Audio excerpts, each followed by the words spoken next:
आज के मुख्य समाचार। पीजीआई में इलाज कराने गए व्यक्ति से एटीएम ठगी। दबोटा के माजरा में वन रक्षक रिश्वत लेते रंगे हाथ गिरफ्तार। हिमाचल विधानसभा बजट सत्र का आज तीसरा दिन। उप मुख्यमंत्री मुकेश अग्निहोत्री का जयराम ठाकुर पर निशाना। आरडीजे पर बागवानी मंत्री जगत सिंह नेगी का बड़ा बयान।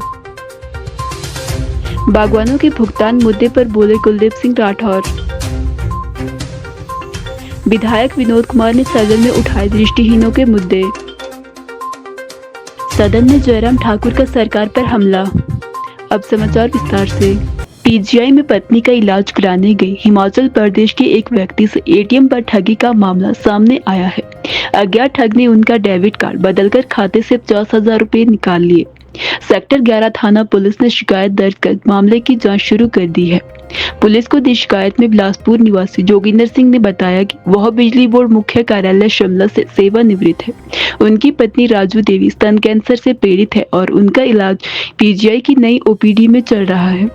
16 फरवरी को वह पत्नी को दिखाने के लिए पीजीआई गए थे। उन्होंने बताया कि दोपहर करीब 3:15 पर वह ओपीडी परिसर में लगे एक बैंक के एटीएम से पैसे निकालने गए। उन्होंने मशीन से 5,000 रुपए निकाले ही थे कि मास्क पहने एक व्यक्ति उनके पास आकर खड़ा हो गया। उस व्यक्ति ने कहा कि उनका डेबिट कार्ड मशीन में ही फंस गया है और पिन दोबारा डालने को कहा। जोगिंदर सिंह उनके झांसे में आ गए और दोबारा पिन डाल दिया। इसके बाद उस व्यक्ति ने उन्हें एक कार्ड थमाते हुए कहा कि यही उनका कार्ड है। वह कार्ड लेकर बाहर आ गए और पर्स में रख लिया। कुछ देर बाद आरोपी भी एटीएम से निकल गया। करीब 10 मिनट बाद उनके मोबाइल पर खाते से 10,000 रुपए निकलने का संदेश आया। इसके बाद 4 और लेन देन के मैसेज आए और कुल 50,000 रुपए निकल गए। जब उन्होंने कार्ड चेक किया तो पता चला कि वह उनका नहीं है और उस पर किसी अन्य व्यक्ति का नाम लिखा है। इसके बाद उन्होंने तुरंत बैंक के टोल फ्री नंबर पर कॉल कर कार्ड ब्लॉक करवाया। पुलिस ने अज्ञात आरोपी के खिलाफ मामला दर्ज कर लिया है और आसपास लगे सीसीटीवी कैमरों की फुटेज खंगालकर जांच की जा रही है।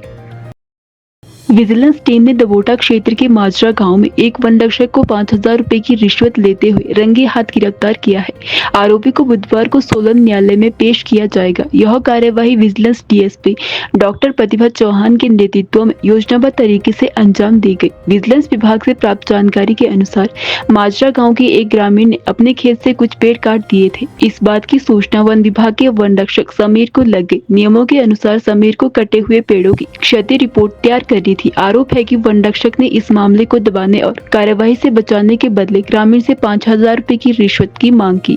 ग्रामीण ने रिश्वत देने के बजाय इसकी सूचना विजिलेंस विभाग को दी। शिकायत मिलने के बाद विजिलेंस टीम ने मामले की जांच करते हुए आरोपी को पकड़ने के लिए जाल बिछाया। योजना के तहत शिकायतकर्ता को मंगलवार को वन रक्षक को पैसे देने के लिए बुलाने को कहा गया। विजिलेंस टीम ने रिश्वत की राशि पर विशेष रंग लगाकर उसे शिकायतकर्ता को सौंप दिया और आसपास घेराबंदी कर टीम तैनात कर दी। जैसे ही शिकायतकर्ता ने तय योजना के अनुसार वन रक्षक को पैसे दिए, मौके पर मौजूद विजिलेंस टीम ने तुरंत कार्यवाही करते हुए उसे रंगे हाथ पकड़ लिया। टीम ने आरोपी को गिरफ्तार कर लिया है और आगे की कानूनी प्रक्रिया शुरू कर दी है। विजिलेंस डीएसपी डॉक्टर प्रतिभा चौहान ने बताया कि आरोपी वनकर्मी मामले को दबाने के लिए शिकायतकर्ता से रिश्वत मांग रहा था। शिकायत के आधार पर टीम ने रणनीति बनाकर ट्रैप लगाया और पैसे लेते ही उसे पकड़ लिया गया। विजिलेंस विभाग ने लोगों से अपील की है कि यदि कोई सरकारी कर्मचारी किसी प्रकार की रिश्वत मांगता है तो उसकी सूचना तुरंत विभाग को दे ताकि ऐसे मामलों पर सख्त कार्यवाही की जा सके। हिमाचल प्रदेश विधानसभा में 16 फरवरी को राज्यपाल के अभिभाषण के साथ शुरू हुए बजट सत्र के पहले चरण का बुधवार को तीसरा और अंतिम दिन है। इस अहम दिन की कार्यवाही सुबह 11 बजे प्रश्नकाल से शुरू होगी। राजनीतिक दृष्टि से महत्वपूर्ण माने जा रहे इस दिन में कई अहम मुद्दों पर चर्चा होने के साथ साथ सत्र की अवधि बढ़ाने को लेकर भी फैसला लिया जा सकता है। बजट सत्र के तीसरे दिन विधानसभा परिसर में सुबह से ही हलचल देखने को मिली। सत्र में भाग लेने के लिए विभिन्न दलों के विधायक और मंत्री समय से पहले ही पहुंचने लगे। वहीं विपक्ष की टीम भी सदन की ओर बढ़ती नजर आई। प्रदेश की राजनीति से जुड़े मुद्दों पर चर्चा और संभावित टकराव को देखते हुए सदन की कार्यवाही पर सभी की निगाहें टिकी हुई है। बुधवार को सत्र के पहले चरण का आखिरी दिन होने के कारण इसका महत्व और बढ़ गया है। सरकार और विपक्ष के बीच सहमति बनने की स्थिति में सत्र की तिथियां बढ़ाई जा सकती है। यदि ऐसा होता है तो सत्र कल से और कुछ दिनों तक जारी रहेगा। आज के एजेंडे में एक महत्वपूर्ण विधायी कार्य भी शामिल है। राजस्व घाटा अनुदान को समाप्त करने से संबंधित विधेयक पर मतदान प्रस्तावित है। इस विधेयक को लेकर सदन में बहस होने की संभावना है, क्योंकि यह प्रदेश की वित्तीय व्यवस्था से जुड़ा अहम विषय माना जा रहा है। मतदान के परिणाम पर राजनीतिक दलों की रणनीति और रुख स्पष्ट हो सकता है। बजट सत्र का यह चरण प्रदेश के वित्तीय और नीतिगत निर्णयों के लिहाज से महत्वपूर्ण माना जा रहा है। सदन में होने वाली चर्चाएं विपक्ष की भूमिका और सरकार की रणनीति आने वाले दिनों की राजनीति की दिशा तय करने में अहम साबित हो सकती है। हिमाचल प्रदेश के उप मुख्यमंत्री मुकेश अग्निहोत्री ने पूर्व मुख्यमंत्री और भाजपा नेता जयराम ठाकुर पर तीखा राजनीतिक हमला बोलते हुए आरोप लगाया कि वे दिल्ली जाकर प्रदेश के लिए काम करवाने के बजाय फंड रुकवाने की कोशिश करते हैं। उन्होंने कहा कि मौजूदा सरकार राज्य के लिए संसाधन जुटाने के लिए पूरी ताकत लगा रही है, जबकि विपक्ष केवल आरोप प्रत्यारोप की राजनीति कर रहा है। उप मुख्यमंत्री ने कहा कि जयराम ठाकुर ने अपने कार्यकाल में अपने विधानसभा क्षेत्र में 15 हेलीपैड और 10 रेस्ट हाउस बनवाए, जबकि राज्य के व्यापक हितों पर पर्याप्त ध्यान नहीं दिया गया। उन्होंने दावा किया कि वर्तमान सरकार प्रदेश के विकास के लिए नए संसाधन पैदा करने के लिए एड़ी चोटी का जोर लगा रही है। उन्होंने यह भी कहा कि हिमाचल प्रदेश एक विशेष परिस्थितियों वाला राज्य है और केंद्र सरकार से विशेष सहायता मिलना आवश्यक है। उन्होंने ऐतिहासिक संदर्भ देते हुए कहा कि अंग्रेजों ने भारत जैसे बड़े देश के प्रबंधन को चुनौतीपूर्ण बताया था और यदि उस समय हिमाचल अस्तित्व में होता तो निश्चित तौर पर इसके लिए विशेष सहायता की आवश्यकता का उल्लेख किया जाता।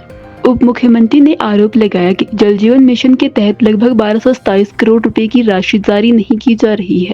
उन्होंने कहा कि इस राशि में से कुछ हिस्सा पूर्व सरकार द्वारा पहले ही खर्च किया जा चुका है, जिसके कारण मौजूदा सरकार को दिक्कतों का सामना करना पड़ रहा है। ये सारा प्रदेश जानता है कि मौजूदा सरकार ने रिसोर्सेज पैदा करने के लिए एड़ी चोटी का जोर लगा रखा है। ये आप सब जानते हैं कि हम किस ढंग से अपनी आय को बढ़ाए। हालांकि लोग नाराज हैं, लोग नाराज हो रहे हैं। नहीं, क्योंकि उस पे आग आप डाल रहे हैं, क्योंकि आप लेकिन इसके बावजूद भी हमने 3-4 हजार करोड़ का रेवेन्यू अर्जित किया है। मैं जब ये सारा कॉन्स्टिट्यूशन को स्टडी कर रहा था और जब मैंने अंग्रेजों के समय के अंग्रेज जाते समय जो है उसमें उन्होंने मेंशन किया है, अंग्रेजों ने कहा कि हिंदुस्तान इतना बड़ा देश है, इसको मैनेज करना इतना दिक्कत होगा कि इनको कोई ना कोई सिस्टम निकालना पड़ेगा कि अपने राज्यों को पैसा देने के लिए। यह भी अंकित है। अगर वो जो है 1947 से पहले ये बात करते थे तो आज की तारीख में तो हमारी अपनी सरकार है, हमारी अपनी सल्तनत है। नहीं, अगर गोरे भी ऐसा बोलते रहे तो आप सोचो कि क्या बात। और ये नहीं है रणधीर जी, आप जो बहस हुई उस समय जब कॉन्स्टिट्यूशन बन रहा था, उसके बहस के सारे अंश भी है, किसने क्या कहा, किसने उसमें क्या क्या पक्ष रखा। हिमाचल उसमें बना नहीं था। अगर हिमाचल बना होता तो निश्चित तौर पे यह भी लिखा जाता कि हिमाचल को भी जो है विशेष सहायता दी जाए। हिमाचल बहुत बाद में बना, देश बनने के बाद। अगर उस समय हिमाचल होता, अगर असम को लिखा गया है, अगर दूसरे राज्यों को लिखा गया है, तो हिमाचल का भी लिखा जाता। मैं इनको पहले से बोलता था, जयराम दिल्ली जाते हैं पैसा रुकवाने के लिए, ये किसी पॉलिटिकल काम को नहीं जाते, ये हिमाचल का पैसा रुकवाने जाते हैं। अध्यक्ष महोदय, ये मैं नहीं कह रहा हूं। जब हम दिल्ली मंत्रालयों में जाते हैं और उनसे मंत्रियों से पैसा लेते हैं, कोई बात है, जल जीवन मिशन का 1227 करोड़ नहीं दिया जा रहा है। 1227 करोड़ रुपया घोषित पैसा, जिनमें से 500-600 करोड़ तो जयराम जी खर्चा करके चले गए। आप जल जीवन मिशन आया, उसमें 5100 करोड़ रुपया आपके समय तक आ चुका था। उसके बाद 1227 करोड़ रुपया आना था, वो पैसा कभी नहीं आया। हम मंत्री जी से भी मिले, हम जो है जहां जहां तक मिल सकते थे, जहां तक हमारी पहुंच है, हम मिले। ऐसा है ना, अगर आपने अपनी कॉन्स्टिट्यूएंसी में काम ना कराया होता तो वापस आप यहां ना बैठे होते। अरे झूठ नहीं है। अब जयराम ठाकुर जी ने 15 हेलीपैड बना दिए, 10 रेस्ट हाउस अपनी कॉन्स्टिट्यूएंसी में बना दिए। मैं थोड़ा नहीं कुछ कह रहा हूं। हाँ ठीक है, मुख्यमंत्री थे, किया जो भी किया। अध्यक्ष महोदय, कर्नाटक को आरडीजी से 1-1.5% मिलता था, तो उनको जरूरत नहीं है, उनका टैक्स बेस इतना ज्यादा है। उनको अरे उनके जो रिसोर्सेज हैं, they control their resources, whereas in Himachal Pradesh the resources are controlled by the center. अध्यक्ष महोदय, जब हिमाचल बना था तब भी उस समय हमारे नेताओं को भी और केंद्र को भी पता था कि इस राज्य के टैक्स बेस नहीं है, इनके पास आय के संसाधन नहीं है और इनको केंद्र की मदद पे ही चलाना पड़ेगा। ये सिर्फ हिमाचल के लोगों की पॉलिटिकल एस्पिरेशंस पूरी करने के लिए राज्य बनाया गया था। उसमें भी पता था कि हिमाचल के पास पैसा नहीं होगा और केंद्र से ही पैसा मिलेगा। हिमाचल प्रदेश के बागवानी मंत्री जगत सिंह नेगी ने राजस्व घाटा अनुदान के मुद्दे पर विपक्ष पर तीखा हमला बोला है। उन्होंने कहा कि आरडीजी को लेकर विपक्ष की मंशा ठीक नहीं है और उनकी राजनीति देश की एकता व अखंडता के लिए ठीक संकेत नहीं देती। मंत्री ने कहा कि 16वें वित्त आयोग द्वारा हिमाचल प्रदेश को मिलने वाली आरडीजी को समाप्त कर दिया गया है, जिससे राज्य की वित्तीय स्थिति पर गंभीर प्रभाव पड़ सकता है। उन्होंने सवाल उठाते हुए कहा कि हिमाचल जैसा छोटा और भौगोलिक दृष्टि से चुनौतीपूर्ण राज्य इस प्रकार की सहायता के बिना कैसे टिक पाएगा। जगत सिंह नेगी ने कहा कि राजस्व घाटा अनुदान जैसे प्रावधान पहाड़ी राज्यों के लिए बेहद महत्वपूर्ण है, क्योंकि सीमित संसाधनों के कारण इन्हें अतिरिक्त वित्तीय सहयोग की आवश्यकता होती है। उन्होंने विपक्ष से आग्रह किया कि इस संवेदनशील मुद्दे पर राजनीति करने के बजाय राज्य के हित में एकजुट होकर आवाज उठानी चाहिए। हाँ, ये राज्यसभा का चुनाव क्यों है, अब तो डेट भी अब इसका निश्चित हो गया है, 16 मार्च को होना है। तो संख्या बल पर हम लोग हैं, बीजेपी के पास तो संख्या बल भी नहीं है। तो ये किस तरह से सोच रहे हैं कि ये जो है अपने उम्मीदवार को आगे निकालेंगे। तो पिछले बार इन्होंने क्या किया, क्या आप उसको मानते हैं कि ये सही था? क्या लोकतंत्र में ये सही था कि जो इन्होंने बल से दल बदल कर जो लोकतंत्र की हत्या की? क्या आप चाहते हैं कि दोबारा से लोकतंत्र की हत्या हो, संविधान खत्म हो और इस किस्म का दन जो है, दन के बल पर या दल बदल के बल पर ये जो है अपना चुनाव जीतते रहे? कि चुनाव का क्या मायना रह जाएगा? विधानसभा सत्र के दौरान मीडिया से बातचीत करते हुए कांग्रेस के राष्ट्रीय प्रवक्ता कुलदीप सिंह राठौर ने हिमाचल प्रदेश में बागवानी से जुड़े मुद्दों को लेकर चिंता जताई। उन्होंने कहा कि बाहरी राज्यों से आने वाले व्यापारी प्रदेश के भोले भाले बागवानों से सेब खरीद कर बिना भुगतान किए फरार हो जाते हैं, जिससे उन्हें भारी आर्थिक नुकसान उठाना पड़ता है। राठौर ने कहा कि इस तरह की समस्याओं का सामना हिमाचल के बागवान लंबे समय से कर रहे हैं, लेकिन कई मामलों में शिकायतें पुलिस तक नहीं पहुंच पाती। उनका कहना था कि कुछ घटनाओं में केस दर्ज नहीं होते और छोटे बागवान नुकसान सहने को मजबूर हो जाते हैं। उन्होंने यह भी बताया कि कई छोटे बागवान ऐसे मामलों को सुलझाने के लिए पुलिस के पास जाने से डरते हैं, जिसके चलते उन्हें न्याय नहीं मिल पाता। राठौर ने सरकार और संबंधित एजेंसियों से आग्रह किया कि बागवानों की सुरक्षा और उनके भुगतान की गारंटी सुनिश्चित करने के लिए ठोस कदम उठाए जाए। उन्होंने कहा कि प्रदेश की अर्थव्यवस्था में बागवानी क्षेत्र का महत्वपूर्ण योगदान है, इसलिए इस क्षेत्र से जुड़े लोगों की समस्याओं को प्राथमिकता के आधार पर हल किया जाना आवश्यक है।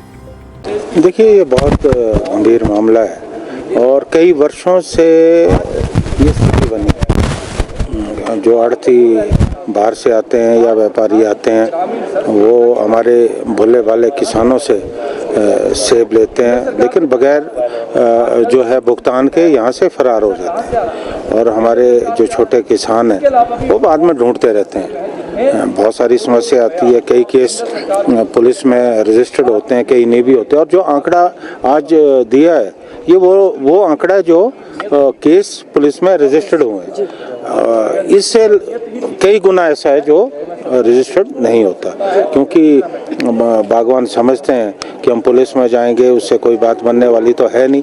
और बहुत सारे मामले जो हैं वो सेटल भी नहीं हो पाए। अभी मैं ये जो सेब सीजन है अभी जो गुजरा है, वहाँ की मैं बात कहना चाहूँगा। अभी 5 करोड़ की जो है देनदारी छोड़कर वहाँ से हरियाणा से कोई व्यापारी था, वो भाग गया और जब पुलिस में भी रिपोर्ट किया गया और हमारे जो वहाँ बागवान हैं उन्होंने वहाँ जो उसका एक साथी था उसे पकड़ा और उससे जानने का प्रयास कर रहे थे कि वेयर अबाउट्स क्या है। और हरियाणा में FIR फाइल हुई और बगैर किसी कोर्ट के समन के उनको गिरफ्तार करने पुलिस जो है पहुंच गई। तो जब मेरे नॉलेज में आया तो मैंने बड़ा संज्ञान लिया और उसके बाद हिमाचल पुलिस ने जो है कोई एक्शन होने नहीं दिया। तो इस तरह के मामले हर साल आते हैं। हमारे जो बागवान है वो कहीं ना कहीं अपने को ठगा महसूस करते हैं और मुझे अफसोस है कि जो APMC है, मैंने तो अंदर भी बोला सेशन में कि APMC की जो कार्य प्रणाली है उसको सुधारने की जरूरत है। आप जो बाहर से बागवान आते हैं, जो भी व्यापारी आते हैं, आप उनका पूरा आपके पास उनकी कितनी बैंक गारंटी है, वो आप क्या लेते हैं, उनका परिचय, उनका आधार कार्ड।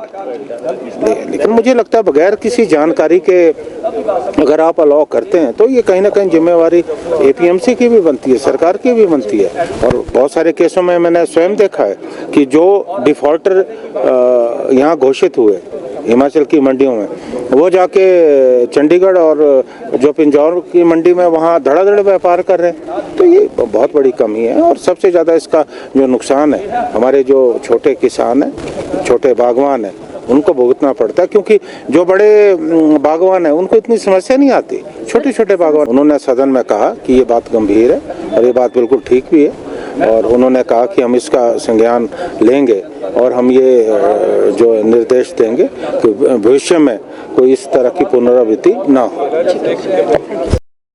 हिमाचल प्रदेश विधानसभा सत्र के दौरान नाचन से विधायक विनोद कुमार ने दृष्टिहीनों से जुड़े मुद्दों को सदन में उठाते हुए सरकार से जवाब तलब किया। उन्होंने कहा कि लंबे समय से अपनी मांगों को लेकर गुहार लगा रहे दृष्टिहीन लोगों की समस्याओं का अब तक समाधान नहीं हुआ है, जो चिंता का विषय है। विधायक ने कहा कि दृष्टिहीनों को रोजगार उपलब्ध कराना सरकार की प्राथमिकता होनी चाहिए थी, लेकिन नौकरी देने की मांग अभी तक लंबित पड़ी है। उन्होंने सरकार से इस दिशा में ठोस कदम उठाने और जल्द समाधान सुनिश्चित करने की मांग की।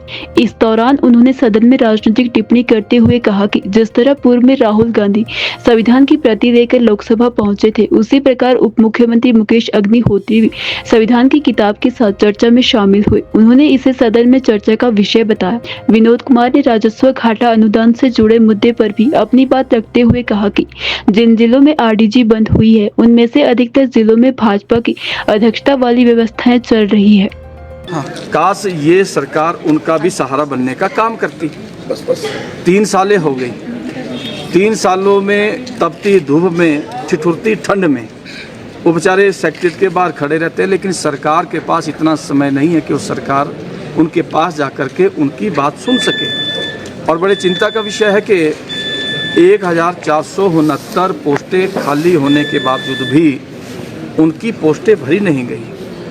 3 सालों में 101 पोस्टें ही सरकार के द्वारा भरी गई। तो हमने तो सरकार को यही कहा कि एक तो दृष्टिहीन जो साथी है उनके साथ बैठ कर के उनकी समस्याओं को सुना जाए और उनकी समस्याओं के समाधान के लिए सरकार समय निकाले, ताकि वो इस तरह से धरने प्रदर्शन ना करें। और दूसरा हमने ये भी कहा कि ये जो बैकलॉग के तहत 1459 सीटें जो है, ऐसे क्यों कि बीच बीच में गैप में उनको भरने का आप लोग प्लान कर रहे हो? क्योंकि इनका रिप्लाई था कि हम साल के 2 बार हम इनकी पोस्टों को भरेंगे, लेकिन कितनी भरेंगे वो सरकार ने स्पष्ट नहीं किया।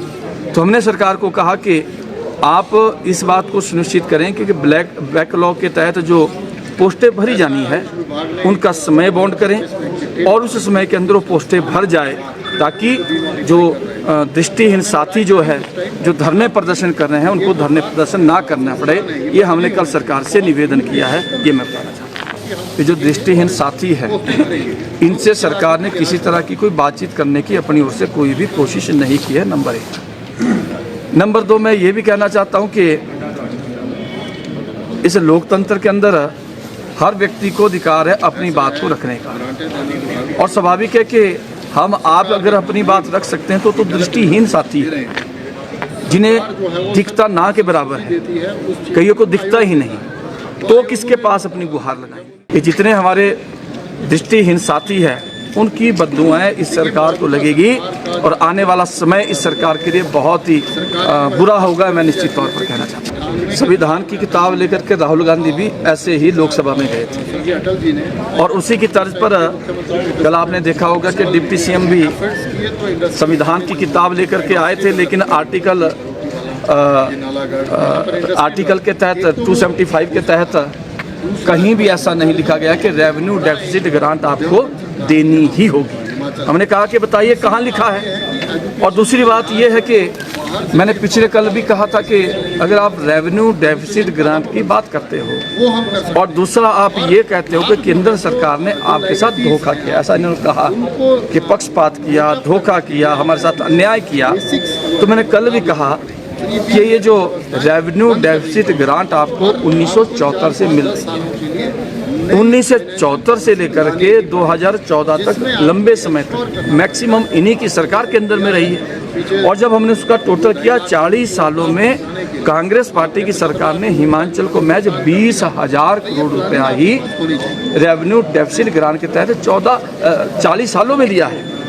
और जहाँ तक अगर मोदी जी की बात करें, मोदी जी की सरकार बनने के बाद इन 12 सालों में अगर रेवेन्यू डेफिसिट ग्रांट की बात करें तो 90,000 करोड़ रुपए से ऊपर की राशि इन 12 सालों में मोदी जी ने हिमाचल प्रदेश को दी है। मैं आपसे जानना चाहता हूं, मैं जनता से जानना चाहता हूं, एक तरफ कांग्रेस सरकार ने 40 सालों में हिमाचल प्रदेश को 20,000 करोड़ रुपए दिया और दूसरी तरफ मोदी जी ने 12 साल के कार्यकाल में हिमाचल को 90,000 करोड़ रुपए से ऊपर दिया। तो न्याय किसने किया और अन्याय किसने किया, इस बात को मैं निश्चित तौर पर जनता के ऊपर इस बात को छोड़ता हूं। आज अगर प्रदेश इस आर्थिक संकट के दौर से गुजर रहा है तो मैं निश्चित तौर पर इस बात को कहना चाहता हूं, इसका सबसे बड़ा जिम्मेवार अगर कोई है तो कांग्रेस पार्टी है। आज ये जो रोना धोना इस पार्टी के द्वारा किया जा रहा है और जिस तरह से इस विषय को लेकर के राजनीति की जा रही है, मैं समझता हूँ ये सिर्फ राजनीतिक रोटियां सेकने के लिए ही ये काम किया जा रहा है।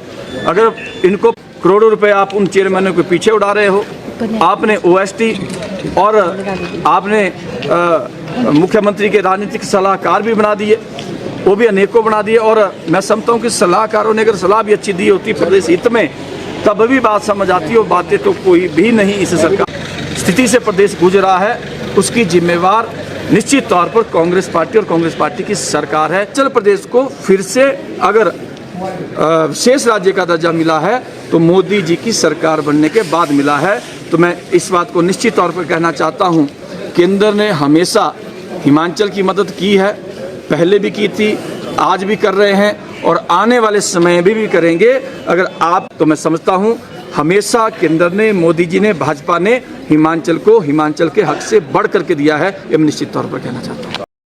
हिमाचल प्रदेश विधानसभा सत्र के दौरान पूर्व मुख्यमंत्री एवं नेता प्रतिपक्ष जयराम ठाकुर ने सरकार पर तीखा हमला बोलते हुए मुख्यमंत्री पर सदन में गलत जानकारी देने का आरोप लगाया। उन्होंने कहा कि मुख्यमंत्री सदन में तथ्यात्मक रूप से सही जानकारी नहीं दे रहे हैं और विपक्ष इस पर जवाब मांगता रहेगा। सदन को संबोधित करते हुए जयराम ठाकुर ने कहा कि मंडी जिले में कई सड़कों के चौड़ीकरण के लिए लगभग 137.40 करोड़ रुपए की राशि स्वीकृत की गई है। उन्होंने परियोजनाओं का विवरण प्रस्तुत करते हुए कहा कि प्रदेश में बुनियादी ढांचे के विकास के लिए पूर्व सरकार ने कई महत्वपूर्ण निर्णय लिए थे जिनका लाभ लोगों को मिल रहा है। इसके अलावा उन्होंने मुख्य संसदीय सचिव के मुद्दे पर भी विस्तार से अपनी बात रखी और कहा कि इस विषय पर सरकार को स्पष्ट जानकारी देनी चाहिए। उन्होंने इस मामले से जुड़े विभिन्न पहलुओं का उल्लेख करते हुए सरकार की भूमिका पर सवाल उठाए। जयराम ठाकुर के संबोधन के दौरान सदन में राजनीतिक माहौल गर्म रहा और सत्ता पक्ष तथा विपक्ष के बीच बहस देखने को मिली। मुख्यमंत्री जी बार बार एक चीज को लेकर, ठीक है टाइम को लेकर के कुछ आगे पीछे बात हुई होगी, लेकिन मैं जो कह रहा हूं मैं ठीक कह रहा हूं। और आप कल आपने कहा कि आप गडकरी जी को चिट्ठी नहीं लिखे, ये चिट्ठी मैं यहां पर लेकर देता हूं। और वो उसके बाद जिसमें उन्होंने लिखा है, श्री जयराम ठाकुर जी, प्रिय जयराम ठाकुर जी, कृपया अपने पत्र क्रमांक इतने इतने इतने का संदर्भ लें जिसके माध्यम से आपने हिमाचल प्रदेश में मंडी गागल चालचौक जंजैहली MDR जिसकी लंबाई 83 किलोमीटर है, सड़क के पुनर्निर्माण एवं 23 मतलब ये तो चिट्ठी हमने उनको भेजी है। और उसके बाद अध्यक्ष महोदय जिसमें कहा उनने, और उसमें मैं चिट्ठी लेकर दूंगा यहाँ पर, और इसमें लिखा हो कि नहीं, आप बोले कि भी नहीं लिखी, आपने कुछ नहीं लिखी। और उसके बाद आपको बड़ी प्रसन्नता के साथ सूचित करना चाहता हूं कि मंत्रालय ने केंद्रीय सड़क एवं अवसंरचना निधि CRIF से के अंतर्गत हिमाचल प्रदेश में मंडी गागल चाचौक जंजैली MDR, जिसकी लंबाई 83 किलोमीटर है, सड़क निर्माण के चौड़ीकरण के लिए मुबलिक 137.40 करोड़ रुपए की स्वीकृति दी है। और उसके बाद मैं व्यक्तिगत रूप से धन्यवाद करने के लिए बुके दे करके आया हूं। चलिए, थैंक यू। ठीक है, एक बात। दूसरी बात अध्यक्ष महोदय, एक CPS के मामले में, हाँ जी, नहीं, अच्छा, उसके बाद इन्होंने कहा कि चिट्ठी नहीं लिखी, इस बात का जिक्र कर रहे थे। दूसरी बात अध्यक्ष महोदय, एक बात उन्होंने और कही कि CPS के बारे में मैंने कहा आपने 1.5 करोड़ रुपए जो है आपने दिया, आप मुकर गए कि बिल्कुल पैसा नहीं दिया, हमने नहीं दिया। और मैंने कहा 1 करोड़ एक हीरिंग का दिया है। अच्छा, 1 करोड़ मैंने कहा कि 1.5 करोड़ रुपए, 10 करोड़ तो ओवरऑल मैं कह रहा हूं, लेकिन 1.5 करोड़ रुपए एक हीरिंग का दिया, मुकर गए मुख्यमंत्री ji. Record is part of the record. और मैं अध्यक्ष महोदय ये बता रहा हूं, विवेक, अध्यक्ष महोदय प्लीज आप सुनिए जरा, ये है विवेक कृष्णा टंका, सीनियर एडवोकेट, 50 लाख रुपए, और दुष्यंत दुबे, सीनियर एडवोकेट, 1,43,50,000 रुपए, 1,43,50,000 रुपए एक पेशी का दिया है, एक पेशी का दिया है। आप गलत मत बोलिए ना, मत बोलिए। हाँ, और एक मिनट फिर बोलते हैं आपकी संकट, आर्थिक संकट कहां से, संकट ही आएगा और क्या आएगा।